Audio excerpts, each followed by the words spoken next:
Движение судов на воздушных подушках по реке Лени возобновили. Ранее из-за густого ледохода прекращали пассажирские перевозки по маршруту Якутск-Нижний Бестях на 3 дня.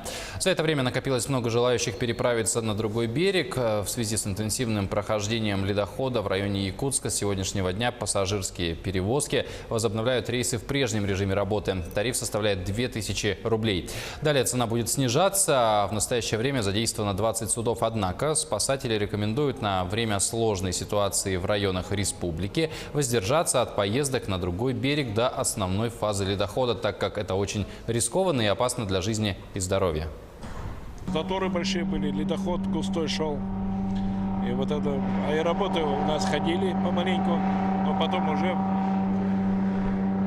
невозможно было ходить, остановились последний день. Но сегодня нашли лазейку и пошла бригада работать. Обстановка на реке-то я бы не сказал бы, что очень-то хорошая. Но в любой момент может это вот, который сейчас стоит, перемычка, это самый затор, может в любое время рвануть она. Понимаете? Но ребята ходят, пока работаем.